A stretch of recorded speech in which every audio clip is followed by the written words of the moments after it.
차 바이오텍 2026년 1분기 실적을 스루프트 회계로 분석하고 연말 매출 및 손익분기점을 예측해 보도록 하겠습니다.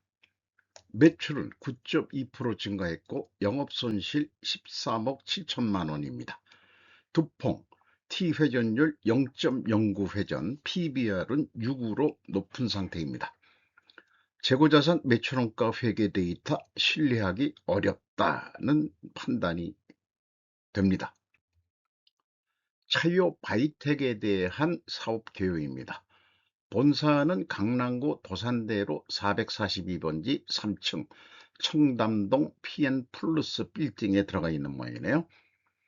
제대열 보관, 줄기세포 연구 및 세포치료제 개발과 안티에이징 관련 서비스 용역, 그리고 해당 사업에서 축적한 난리지 등을 활용한 컨설팅 제공 등 관련 부대 사업의 제공을 영위하고 있고, 또 거래처 등도 소개를 하고 있습니다. 홈페이지 들어가 보니까 사업본부가 꽤 많은데 R&D 사업본부, 치료제 개발해서 제조를 해서 상업화를 한다. 그래서 차별화된 사업 모델을 구축한다.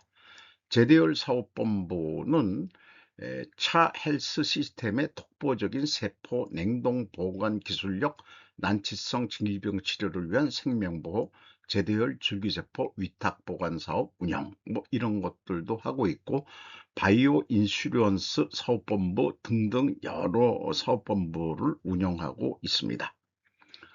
홈페이지에 셀즈 큐어 인클러블이라고 소개하고 있는 그 사진을 가져왔습니다.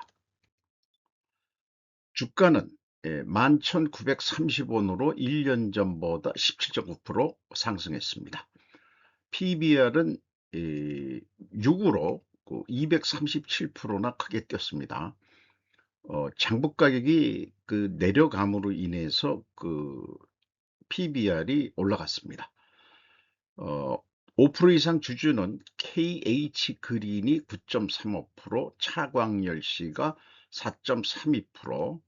원래 이 차광열씨가 설립을 했던 것 같은데 돈의 부족 때문에 자본주를 또 끌어들인 것 같습니다.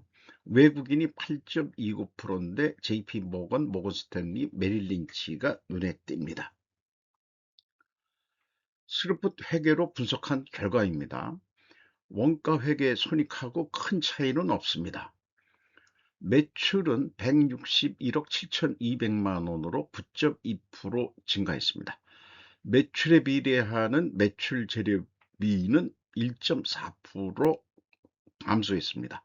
그 갭이 마이너스 10.6%이기 때문에 우리는 원재료 가격이 하락했다, 이렇게 추론해 볼 수 있고요.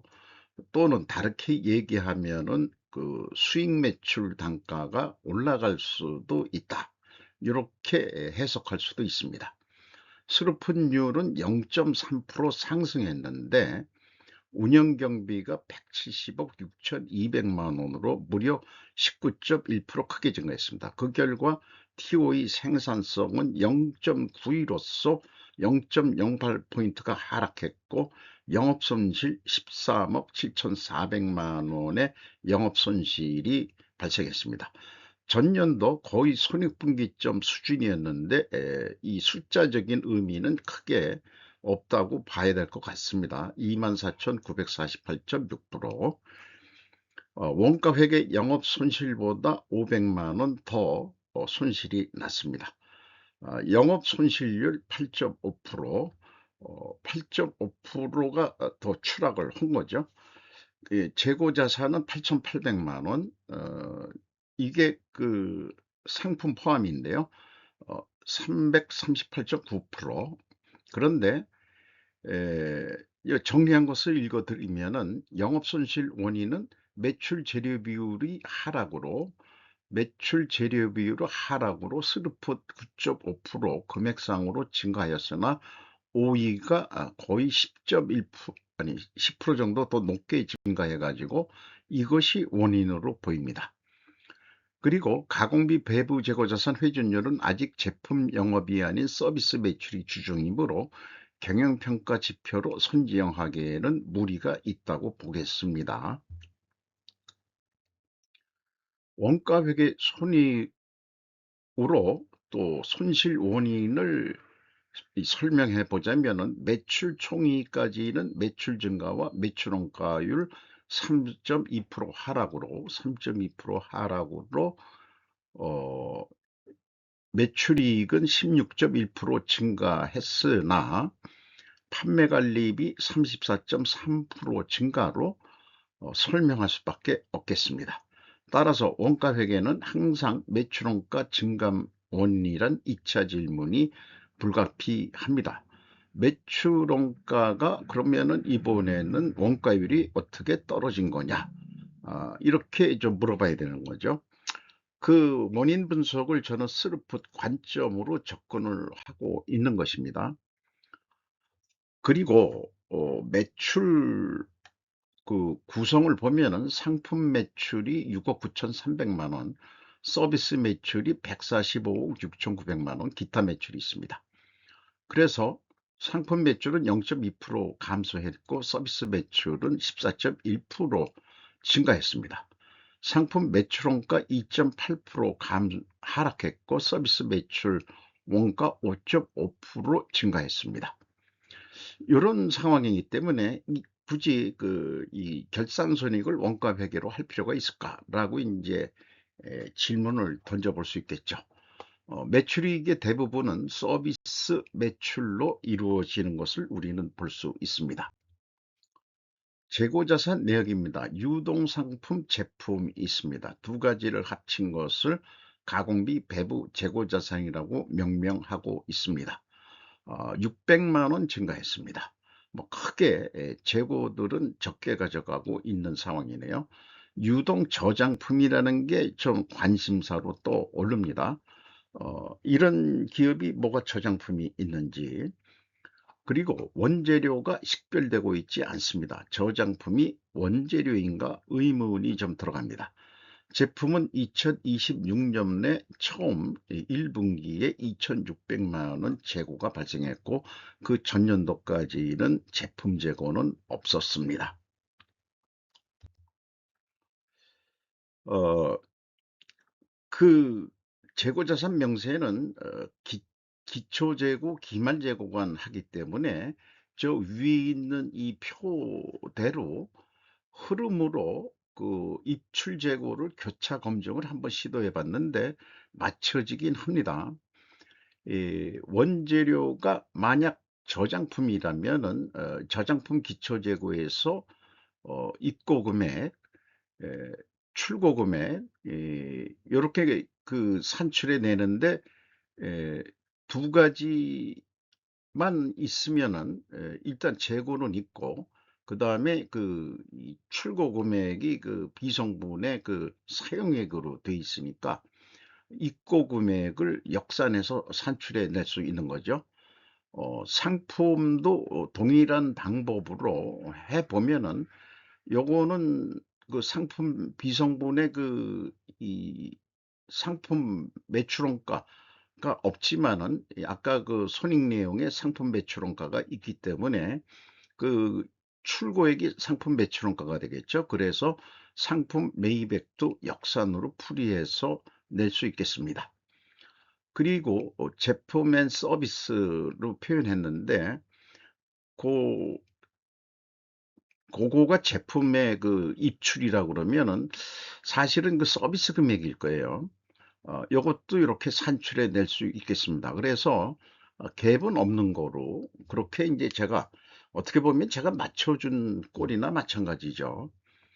비성분 MC를 재고자산의 변동과 원재료 사용액 등으로 구분 식별하지 않는 기업의 데이터는 출발부터 저는 신뢰할 수가 없습니다. 입출 재고 교차 검증은 가능하나 의미가 그래서 좀 퇴색이 됩니다. 왜냐? 이렇게 재고 자산의 변동이라고 묶어 가지고 표현했거든요. 그래서 어 입출 재고 그 변동을 이렇게 남들은 다 표시하는데 남들이 표준적으로 하는 거를 안 한다는 얘기는 뭔가 숨기고 싶은 게 있다 그런 얘기 아니겠습니까? 어 그리고 이제 제일 많이 나가는 게 이제 급여 비용이고요. 또 다른 비용이 많이 나가는 거를 판매 관리비에서 찾았습니다. 지급 수수료가 3천 아니 31억 9,200만 원, 그 판관비의 급여는 19억 원, 요 전체 급여 비용은 52억 원이니까 예를 들어서 뭐 공장 차 바이오는 공장이라고 얘기할 수도 있겠죠. 뭐 연구소라고 얘기해도 되겠고, 어, 그 한 30억 정도가 이제 이 공장에서 일하는 사람들의 인건비로 좀 산출해 낼 수 있겠죠. 경상개발비가 많이 들어갑니다. 한 10억이 14억이 늘었어요. 34억. 전년도 1분기에는 20억 썼는데, 그렇습니다. 판매 관리비도 좀 늘어난 거고요. 그래서 제가 요거를 재고자산의 변동을 WCAI로 이렇게 증가한 것은 비성분의 마이너스로 표기가 돼야 됩니다. 그러면 나머지는 원재료 사용 및 상품의 매입액이 되겠습니다. 이렇게 역산을 해서 분석을 했습니다. 운영 경비 19.1% 증가했죠. 운영경비 170억 6,200만 원에서 판매관리비 100억 6,400만 원을 뺀 69억 9,900만 원, 70억이네요.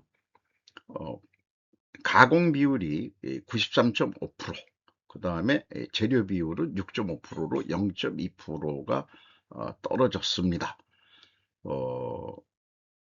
여기서 우리는 원재료 가격이 또 하락했다고 2차 추론을 해볼 수 있겠습니다.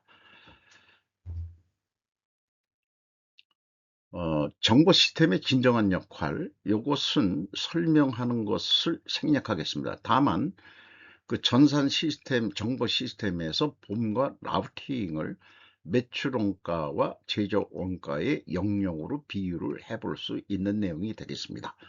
저는 이것을 통합해서 관리하고 있습니다. 보관 제거와 재고의 분리가 전산 시스템에서는 돌아가는데, 저는 묶어서 통합을 해서 간단하게 엑셀 시트로 분석을 해낸다.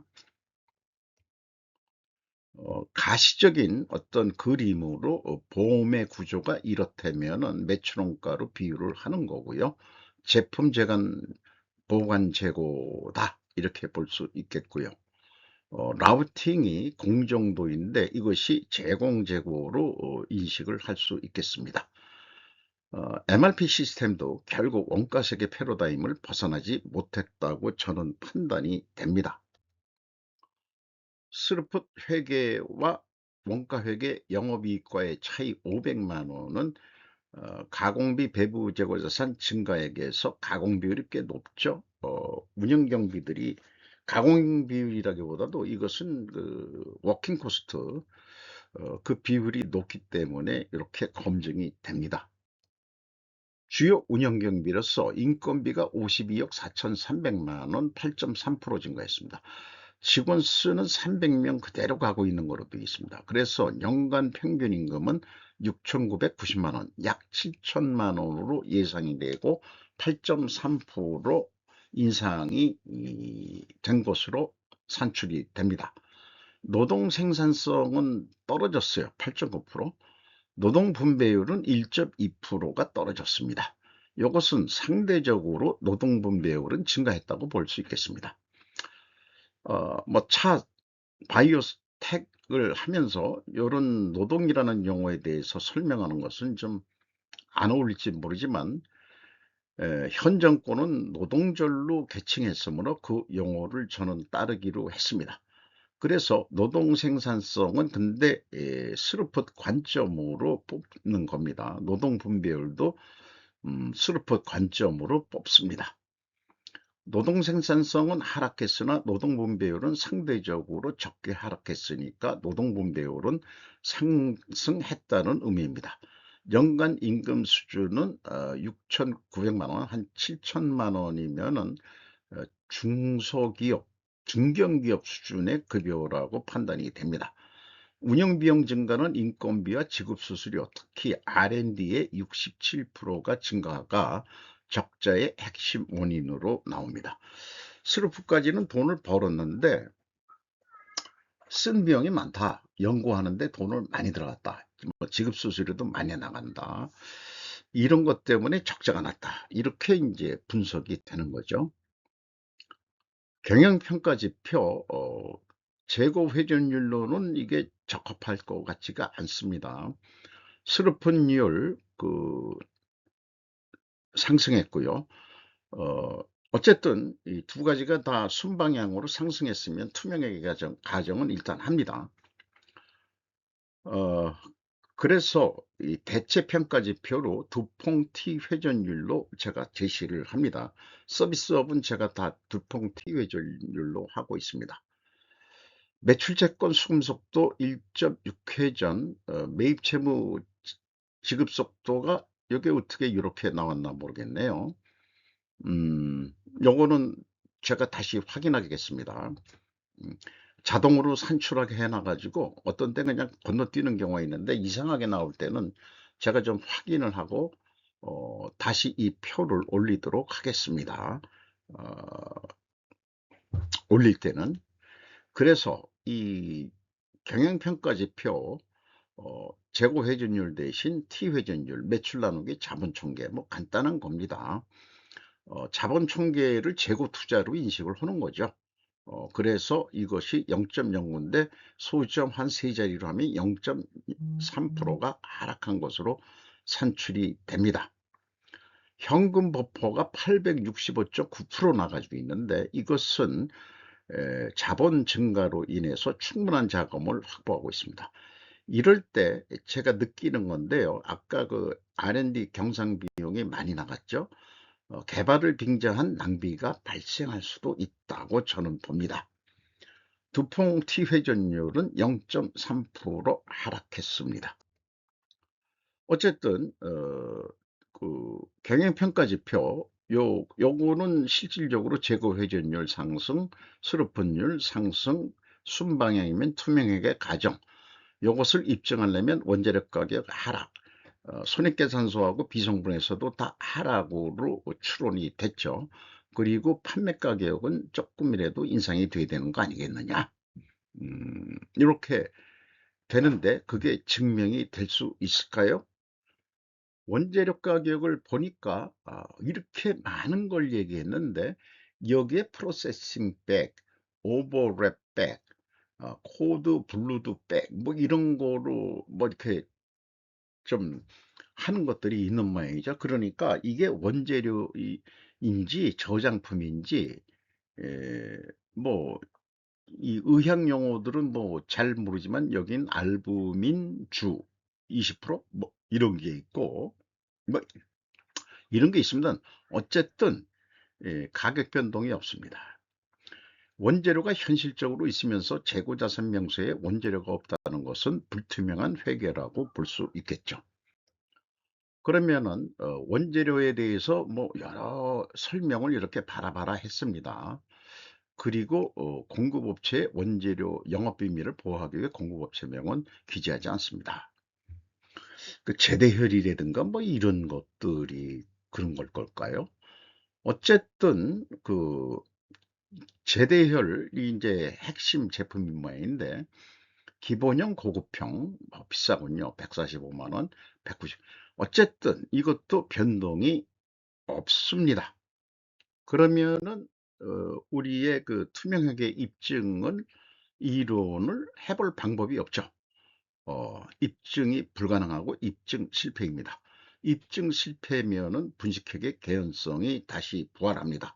따라서 분식회계 개연성 가정이론은 반증이 되기 전까지는 유효한 것입니다. 현금 재무지표입니다. 1번 EAT 세후 현금 순이익. 현금으로도 46억 5,700만 원 적자를 봤습니다.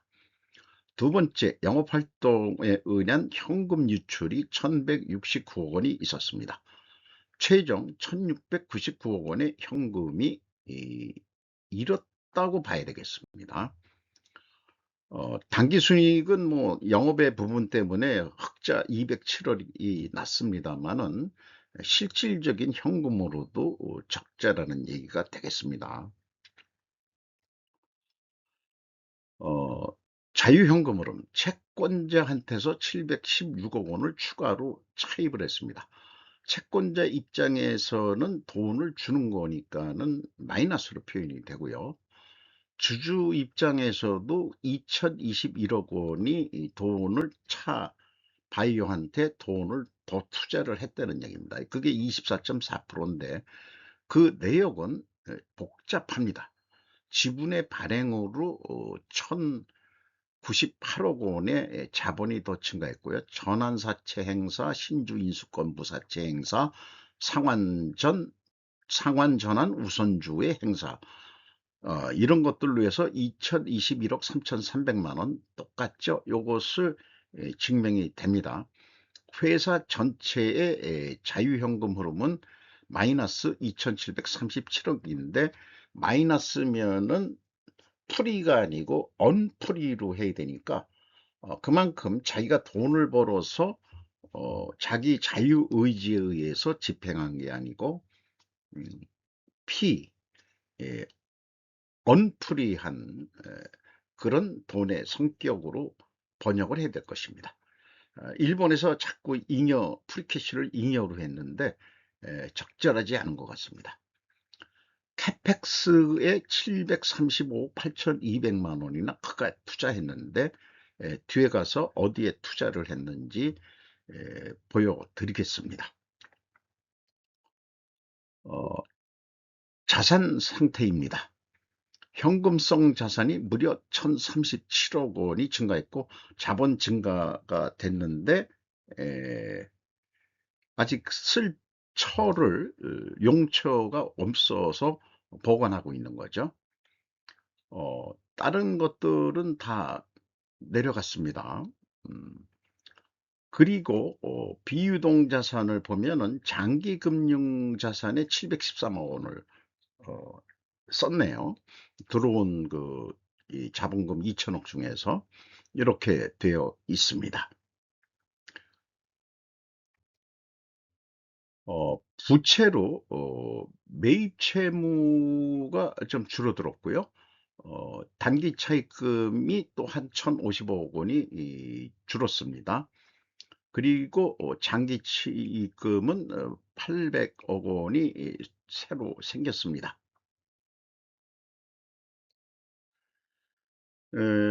1분기 실적을 토대로 연말 매출액을 예측해 보도록 합니다.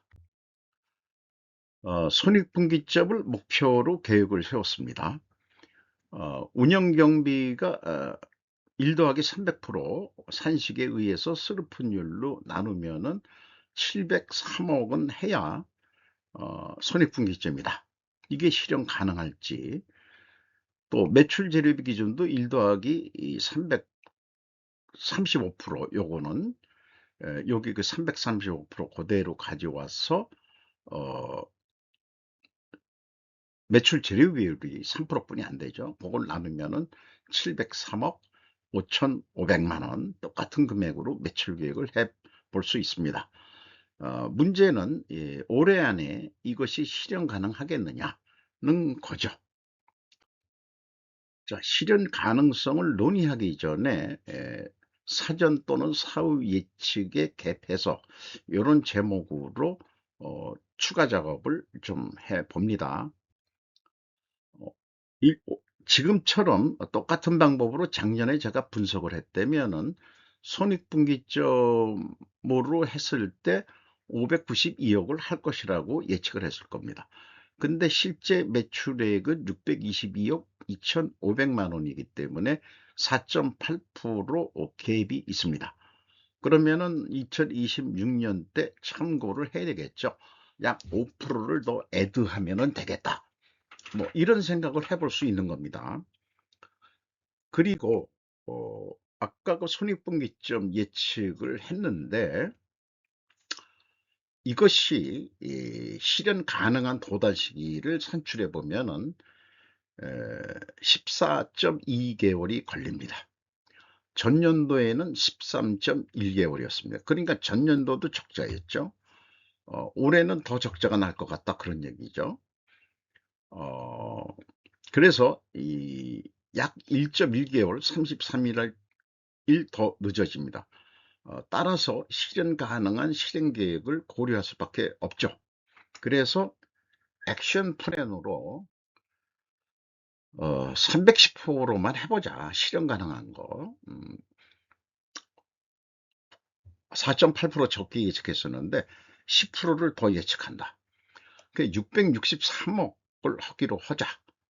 근데 이걸 어떤 판매 가격이라고 생각을 해보죠. 계약을 66,300원에 팔기로 했다. 그러면은 아무래도 적자 3,900원 정도 적자가 나온다.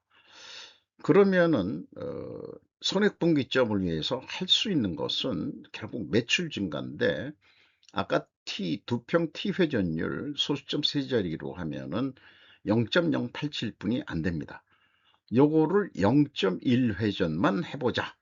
그러면은 평상시 노력보다 14.4%더 쇠빠지게 또 매출 노력을 해야 된다는 얘기죠. 만약 그게 성공한다면은 매출은 758억 5,100만 원이 되고, 이게 가공 비율이 그 90 몇 프로나 97%나 되기 때문에 매출이 그 14.4% 증가한다면 거의 뭐 요것도 한 10 몇 프로 되는데, 추가 매출할 때는 좀 운영 경비, 그 아까 운영 경비 중에서 그 개발비, 뭐 이런 R&D 비용 이런 것들이 많이 나갔는데 좀 낭비 제고를 좀 하자. 그러니까 5%만 증가하는 거로 한다. 그러면 한 22억 이익이 날 수 있을 거 아니냐. 그러니까 실행 가능한 계획을 이렇게 세워 봅니다. 원가 회계 기준은 복잡합니다. 일단 제조 원가부터 한번 생각해 봐야 되고요. 그것이 재고가 감소했을 때하고 증가했을 때 매출원가 산식 때문에 이 작업을 해야 됩니다. 그리고 재고가 감소했을 때는 좀 비싸게 팔아야 됩니다. 뭐 큰 차이는 좀 없는 것 같습니다. 그 워낙 그 가공 비율이 높기 때문에. 어쨌든 이것을 어떤 그 판매 가격을 할 때 이 대기업에서 어, 브릭다운해서 변적서를 내달라. 그래가지고 재료비 2,200원, 가공비 3만 원, 요거는 조금 줄였어요. 그 판매 관리비 4만 4천 원, 그래서 76,200원이 원가입니다. 우리가 좀 수지는 맞아야 되지 않습니까? 그러니까 76,200원에 사주세요. 했는데 이게 무슨 얘기요? 스루프 타는 사람 얘기로는 실행 가능한 가격이 66,300원이라고 그러는데, 그러면 깎임을 당하겠죠? 그러면 적자가 10,000원이 생깁니다. 그래서 동일하게 스루프 매출처럼 75,851원에 팔았다고 해도 적자를 면할 수가 없습니다. 다시 한번 비교를 해보면은 66,000원에 66,300원에 팔았을 때 스루풋은 3,900원 적자하고, 어, 원가 회계 관점에서는 재고 감소 시는 10,000원 적자하고, 재고 증가 시에도 큰 차이는 없지만은 약간 작은 10,000원 적자가 생깁니다. 추가 판매해서 하면은 이 운영 경비 증가율을 5%로 각자 줄여줘도 스루풋은 2,200원 흑자인데, 여전히 이 재고가 감소할 때 원가 회계에는 적자로 나올 수밖에 없습니다. 자관, 이 재고가 증가해야만이 영업이익이 증가한다는 원가 회계의 매출원가 논리는 잘못된 세계고, 우리는 잘못된 세계에서 살고 있습니다. 그리고 66,300원을 더 넘길 수 없는 그런 상황이다. 그럴 경우에는 재고를 한 5% 감소시키면은 영업 손실액이 조금 줄어듭니다. 아까 10,000원 정도였는데, 그런데 재고가 증가시킨다면은 안 팔리는데 생산을 했으니까 돈을 더 썼은 거 아니에요. 그러니까 이 영업 손실이 늘어난다. 이런 얘기가 되겠습니다. 그리고 덤핑은 하지 말라. 덤핑하는 그 율만큼 바로 그거만큼 적자가 늘어난다. 이런 얘기가 되겠습니다. 10,000원 적자였어야 되는데 16,600원 적자가 된다. 이런 얘기가 되겠습니다. 갈등 대립 해결의 서막 템플릿 자료인데요. 영업 생산 갈등 매출 원가 산식이 원인이 되는 것만 강조를 해드리고, 어, 과잉 생산에 덤핑하지 말라는 메시지, 또 원가 해결가 필요 없다는 메시지고요. 재고 회전율을 집중적으로 좀 하자는 메시지가 되겠습니다. 그리고 저의 사고방식 체계를 비유해서 미디어하고 비유를 해봤고, MRP 전산 시스템에 비유를 해봤고, 원가 회계에 비유를 해서 표현을 해서 우리가 스루풋 회계로 가야 된다는 점을 표로서 희망사항을 얘기하는 겁니다. 이게 벌써 한 20년은 한 15년 전에 책을 썼는데, 물론 안 팔렸습니다만 저의 졸작 제조원가의 불편한 진실이 되겠습니다. 제조원가 회계를 쓰레기통에 버리고 새 회계 찾자. 글로벌 금융 세력의 큰손인 린 포레스터 드 로스차일드 여사가 스루풋 회계를 하는 기업부터 어, 대출을 해드리겠습니다. 라고 하면은 이 세상은 급변할 것입니다. 투웨이, 두 갈래 길이 있습니다. 어느 길로 가시겠습니까? 저는 여러분들을 오른쪽으로 인도를 하고자 합니다. 오늘도 좋은 하루 되시기 바랍니다. 굿아이.